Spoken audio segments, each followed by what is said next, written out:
គឺជាកំពុងចលងហើយទៀតខ្ញុំនឹងទៅថតរូបស្អាតនៅកន្លែងសួនរំសានកោះច្រែងនេះបងប្អូនគឺបញ្ជីមុខមកហូបបងប្អូនអាចប្រមង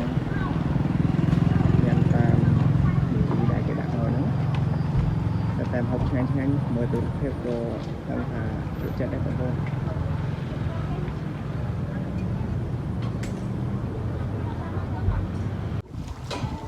ស្ដីបងប្អូនថ្ងៃនេះមកដល់កំពង់ចលងហើយកំពុងតែ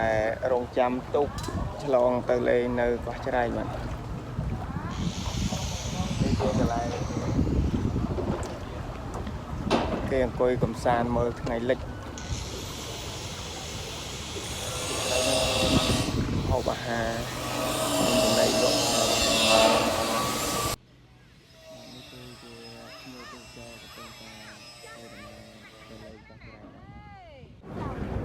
ពេលឆ្លងស្អាតនេះបងប្អូនត្រីចវាត្រីចវាច្រើនស្ដីបងប្អូនអរគ្នា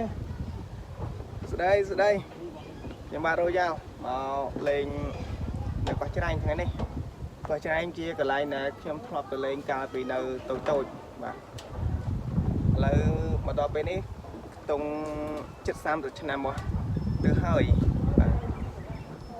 ហើយនេះគឺជាកន្លែងអង្គុយលំហែបងប្អូនមិត្តយុវវ័យមិនថាតែក្មេងនេះទាំងយុវជនវ័យចាស់ក៏អាចអង្គុយលេងកម្សាន្តបានដែរហើយកន្លែងនេះគេអង្គុយកម្សាន្តមើលថ្ងៃរៀបលិចហើយនឹងថ្ងៃរះបាទកន្លែងនេះមើលទៅគេរៀបជាប់ស្អាតមែនតើហើយនៅខាងក្រោយរបស់ខ្ញុំនេះគឺស្ពានឆ្លងទន្លេខេត្តក្រចេះឆ្លងពីទន្លុះបោះលាវនៅភូមិព្រៃបលូងស្រុកព្រៃប្រសពខេត្តក្រចេះបាទតែស្ពាននេះនៅថ្ងៃមកទៅនឹងធ្វើដំណើរផ្លូវកាត់ពីក្រចេះទៅកំពង់ធំហើយឆ្លងទៅសៀមរាបតោះមើលរូបភាពវីដេអូខ្ញុំរីវីយូលេងទៅណាវាផ្លែកណា